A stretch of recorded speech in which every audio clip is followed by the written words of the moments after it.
How's it going, guys? My name is Zach with the Movie Castle, and today we're going to be talking about a movie I've been really wanting to get to for a while. A really good, fun movie, John Dies at the End from 2013. This is written for the screen and directed by Don Coscarelli. Don Coscarelli is a really great horror movie director. If you haven't heard of him, Phantasm and Bubba Hotep, both really good movies. Phantasm is a surreal horror classic, and if you haven't seen it and you're a horror fan, go watch it. In Bubba Hotep, Bruce Campbell plays an elderly Elvis in a nursing home, and it is a cool, kind of more art house horror movie. Recommend that one as well, and I also recommend John Dies at the End, obviously. But he's not, Coscarelli, not as well known as Carpenter or Craven, but definitely is worth your attention. He is kind of an underrated director, and this is one of his better movies, but he hasn't directed a terribly large amount of movies, so I feel like most of his movies are among his best movies. That he just does a lot of really great stuff. So, directed by Don Coscarelli, and stars Chase Williamson, Rob Mays, Clancy Brown, and Paul Giamatti. And it's also worth mentioning, we get a cameo appearance in here from our good friend Angus Scrimm. If you're Phantasm fans, you know him as the tall man from the Phantasm franchise. Really great to see Coscarelli get a cameo from his old friend. Always good to see Angus Scrimm. Anyway, also based on a book by David Wong. Well, kind of. You see, David Wong is the main character in the story, and the book's told in the first person. So in order to add to the immersion, the author used the pen name of the main character. So if you're looking at the book, it feels more like the main character is telling you the story, which is a really fun concept. I really did like that. So, book by David Wong, which I really should read, because I like this movie. I should check out the book, right? Anyway, let's go ahead and dive into the plot.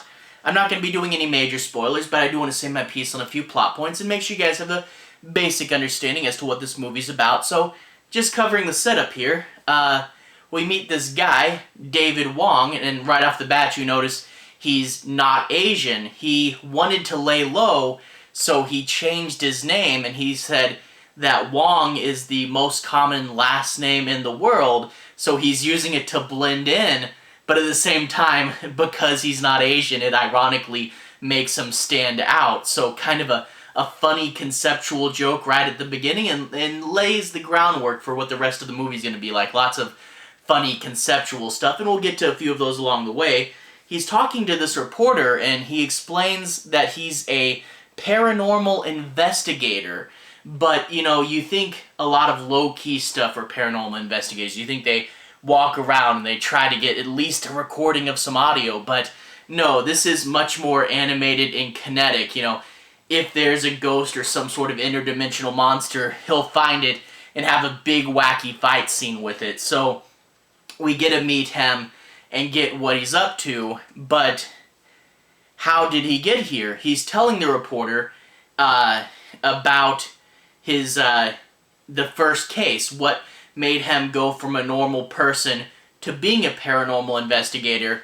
And throughout the movie, you'll flash back to this framing mechanism of him and this reporter in this Chinese restaurant really late at night, and they'll be talking, and it goes back and forth between the present and the past is most of the movie. But anyway, in the past, we meet our main character as just a regular guy, you know, a 20-something kind of, you know, a bit of a loser, but, you know, generally likable. And he's at this party, and at the party, you'll meet his best friend John from the title, and you also meet this girl he likes. The girl is missing a hand and has a plastic replacement hand, and the girl also has a dog. Really nice dog. I love the dog. Is great. Love the dog in this movie. But anyway, at the party he also meets a Jamaican going by the obvious fake name of Robert Marley. Again, this movie's weird sense of humor, but he's drawing a crowd because he's doing magic tricks. He's levitating and pulling stuff out from behind people's ears, and David thinks it's all just a trick, an act. And the guy looks at him and says, "Oh, you think this is a trick? Well, last night I know what you dreamed." And he talks about his dream, about how in the dream David saw one of his ex-girlfriends and she has a big plunger and she's about to set off all this dynamite. And when it explodes, he wakes up to lightning in real life, which is the dream that he had, so he's freaking David out a little bit. But he also asks, "Hey, how did your brain know there was going to be a lightning strike? You know, the lightning strike in real life is the bomb in the dream, but there was setup before that. How did your brain know?" So again, more of this conceptual stuff. He leaves, and he goes home, and he wakes up the next day, and he gets a call from his friend John. And his friend John talks about how he's on this drug, which has a street name of soy sauce. And the drug, when you take it, it sort of enhances your mind, and you kind of become detached from time, and you can see things fourth dimensionally. And he says, is this my first call? I've been trying to call you all day, but time is so scrambled, you'll probably be getting calls from me for the next 20 years, all from tonight. So crazy stuff there. But anyway, the police pick him up relatively quickly, and they explain to David rather, they explain to him that his friend John went to a party where Robert Marley was giving everybody the soy sauce, and everybody at this party is either dead or missing, and John's in the next room over there. And then quite quickly, the police come in and tell him, "Oh, I'm sorry, I have some bad news. Your friend John is dead." So the title's a bit of a misnomer. John doesn't really die at the end. He more dies in the opening act, so he dies relatively quickly. And he's all distraught because his best friend's dead. And then his phone rings, and he says, "Hey, it's me, John. Am I dead yet?" A really great wacky concept. But because time moves, differently when you're on the sauce, even though he's dead, he's seeing things fourth dimensionally, and him from before is guiding him through these phone calls and telling him that the soy sauce is all part of a larger plot, and that there's strange and mysterious beings from other dimensions/times that they have to fight, and he's sort of getting guided through this from past John on the phone, and he has to uncover this big and wacky trans-dimensional potential invasion plot, and has to figure out what's going on. So pretty wacky and crazy plot, and even though it may sound kind of complicated, it never gets overly complicated, and you can follow it easy enough. It's one of those things where it's easy to follow the base plot, but if you want to, you can dig way big into this movie and start thinking about all the big concepts. But if you don't want to, the regular base plot, easy enough to follow, and I have to give that major props. But this movie, I want to say, really wacky and full of energy, and that is one of the great things to this. Very kinetic, very animated, and it's not just wacky, crazy things happening. These are always weird thoughts that make sense, and they're put into this movie as the structure.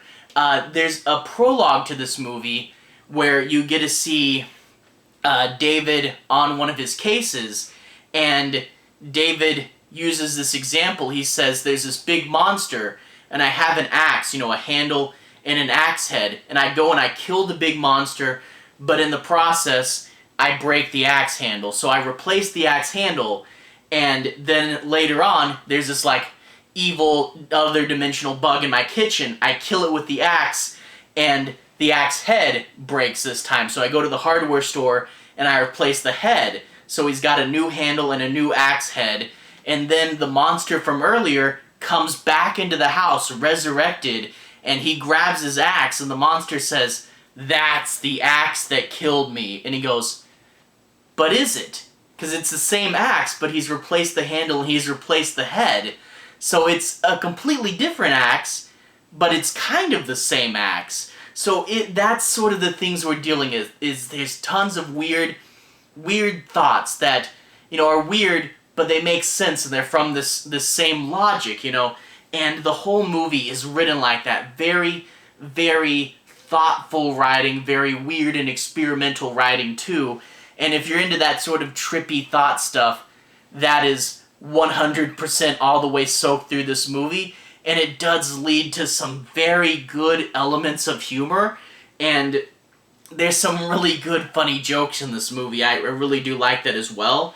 And you also get fun auxiliary characters in addition to your main two, the kind of slacker characters. You do get fun characters, like there's this TV magician that turns out to actually be a real magician, and he kind of knows everything that's going on.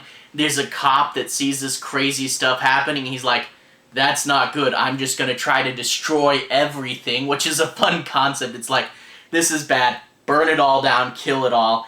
And of course the dog is great. But on the back here, there's this quote from the AV Club on the back of the Blu-ray. A punk rock Ghostbusters has enough trippy and original ideas for 10 movies. And that's a really good quote. You really hit it on the head. A punk rock Ghostbusters? Yeah, it kind of has the same cartoony element as Ghostbusters, where there's a bunch of weird stuff, and much like Ghostbusters, it has a simple base plot where the back plot, like Ghostbusters, you can dig into the lore of, Gozer and Zool all you want to, but the base plot is really simple. And this really could be the same world, but from a different perspective, where the Ghostbusters are older SNL alumni. They're all cranky and smoking and stuff, and these are the younger 20-somethings that are, doing weird, trippy thoughts. That is something to think about. But also, yeah, enough ideas for 10 movies. That's also really hitting the nail on the head here.